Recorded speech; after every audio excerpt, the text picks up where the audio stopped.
What's up, Yoon-Fam? It is I, Mark Yoon. and today I'm bringing another hopefully exciting video. So what I got for you today is a Black Friday tweet that was put out there by some of the top heads over at Project Soul.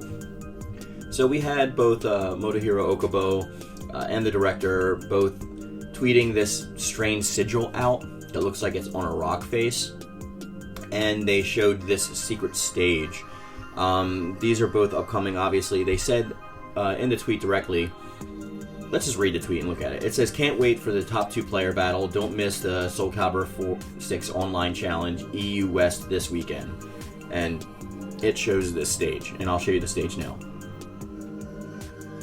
Okay, and then they also tweeted this symbol out within reference to selling their shirts or whatever on Amazon. And we're going to go over who these are pointing towards. It's not a big surprise to all of us who have been following things thus far. This is kind of like one of the proverbial nails in the coffin for any kind of argumentation outside of who I believe the character is, and we're going to get into the reasons why. It's going to be a pretty in-depth video, so buckle up and let's just enjoy the ride. So I'm going to start with this sigil first. This sigil actually shows up in the Soul Calibur franchise. I wouldn't say quite a bit. It shows up at certain points in times. I believe it shows up in the Grand Labyrinth in Soul Calibur 4. It shows up in the Labyrinth stage, I think somewhere else as well. I forget. I think maybe Soul Edge.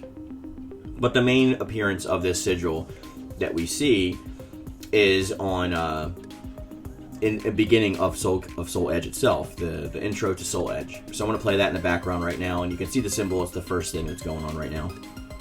But this strange sigil, the directors before had said it has ties to Soul Edge, and this also is a big hint towards who the character is. So before I get into all that, I'm going to reveal who it is at the end. Sorry for making you wait a little bit. I just wanted to explain this a little bit. So this symbol looks like it's on a stone face, and it acts like it's kind of a shield, a seal, and this ties in directly to the stage that they showed. And this stage looks alarmingly similar to the Ling Shang-Su temple, the destroyed temple that is Sung Mina's stage in Soul Calibur 3. You can see that there looks like there's apparent seals or anything like that like going on around this, and I'm going to actually show the stage from Soul Calibur 3 while we're talking about that. But the fact that it's Sung Mina actually lends some more credence towards our argument. But before getting into that, we are going to read the actual description for the stage, the Ling Shang-Su Temple. So this is Sung Mina's stage in Soul Calibur 3, and the description goes as follows. The Ling Shang-Su Temple, famous in the world of martial arts, is located deep within the Chinese mainland. A few years ago, this historic temple was suddenly destroyed. The influence of the evil seed released in the Soul Edge in a land far to the west drove the monks of the temple insane. They tore each other apart with their well-honed combat skills, only to meet their end at the hands of the insane Kilik. When Kilik woke up, he was horrified. He saw his blood-stained hands from his fellow monks. In this way, the proud Ling Shang-Su temple vanished. The people who live there dare not approach this area, perhaps due to the abominable energies spread by the cursed sword. Sung Mina came here seeking deeper knowledge of the fighting techniques she had learned from her wandering master. So now we have this link that has Sung Mina coming there, learning deeper knowledge of her fighting techniques from her wandering master. Alright, so I'm just going to jump out and say that I believe this is 2 hints that are more towards Hwang Sung-young being the character coming out this Sunday. So the reason why I say Hwang Sung-young are a couple of reasons fold, and this pretty much gets rid of the Algol argument. I'm sorry for those of you that want him, maybe there's still a chance, but that symbol, that sigil, is the most prominent in Soul Edge's opening, and the Soul Edge is shared by 2 main protagonists, being Hwang Sung-young and Mitsurugi, depending on which version of the game you're playing. So that's our first biggest hint there, because the biggest prominence that Hwang Sung-young plays in Soul Calibur is in Soul Edge / Soul Blade. But let's go over his Soul Edge ending right here, and this will show you why I'm leaning more towards that. So we know that they're going towards the evil sword, right, in the Ling Shang-Su temple, or at least Sung Mina is looking for a master. So let's look at Soul Edge's endings. I'll show the endings in the background also. Hwang picks up 2 Soul Edge swords and comments how evil and powerful they are. And then we follow into the bad ending, which is he stumbles into the Sung Dojan with his 2 swords. The members ask him what happened, but he hits one of them and tells them to shut up. Hwang's glowing eyes and fangs suggest that he is now possessed. Then we also have the good ending, where he throws the swords over the Adrian. He then returns to the dojo, where he's asked about his journey. Sung Han Myung, which is Sung Mina's master, greets him, telling him that he's heard of his exploits and thanks him for saving the country. Sung Han Myung offers to adopt him, but he declines and rejoins the Coastal Defense Force because he has a duty to fulfill before he goes home.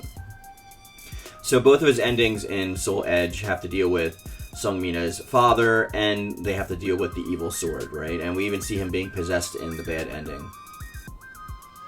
Now, since the Ling Shang-Su temple is in Soul Calibur 3, let's go over to Hwang's description of his role in Soul Calibur 3 to see if this lends any more credence towards this hypothesis. So during his second quest, Hwang learned that Soul Edge was evil, so he made a report to his superiors about the matter. Sadly, that only served to tarnish his reputation. Admiral Yi Sun-sin dismissed him and forced him to return Blue Thunder as punishment. Hwang left the garrison and stayed in his master's dojo until one day when someone appeared in the exercise hall. He captured the stranger and upon interrogating him found out that he was a spy from Japan, who claimed that Japan was in search of Soul Edge as well. Since no one in the coastal defense has any knowledge of foreign lands and the experience from previous trips, Hwang was selected to carry on the new mission. Find and stop the agent of Japan from finding Soul Edge and bring the sword if possible. Yi Sun-shin handed him Blue Thunder once again, and Hwang understood the meaning of his mission, to save his country. Before beginning his quest, he went to the capital and stole fragments gathered there, since he wouldn't leave his beloved country with anxiety in his heart.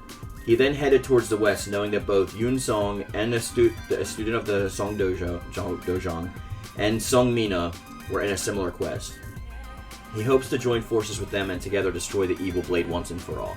So the biggest role that that Hwang plays in there is heading towards the Song Dojang, where Sung Mina and Yoon Song are, in hopes of finding Soul Edge to destroy the evil blade once and for all. So not only do we have Sung Mina's father being a part of Hwang's story, we have Sung Mina obviously being a part of the story. There is a lot going on in the temple, and I feel like it is sealed, or Soul Edge is there, the power is there, and since we have the Lee Sung-shu temple, this looks a lot like that, or it could be a variation of the Song Dojang, but I believe it's the Lee Sung-shu temple once again coming back. So now that we have Hwang's role in all of that, let's just go over his Soul Edge character bio, just so that we have a better understanding of what it leans towards this actual ultimate goal. Hwang Sung-young was born to parents who, while poor, had a strong sense of justice.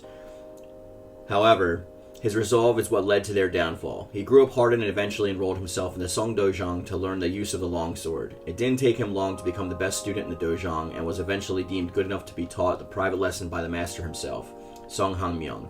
The master was happy to have such a gifted student, and was even considering adopting him as a son. However, he never had a chance to do so, and his daughter, Sung Mina, was only friends with Hwang, with mutual lack of desire to make the relationship anything more than a friendship.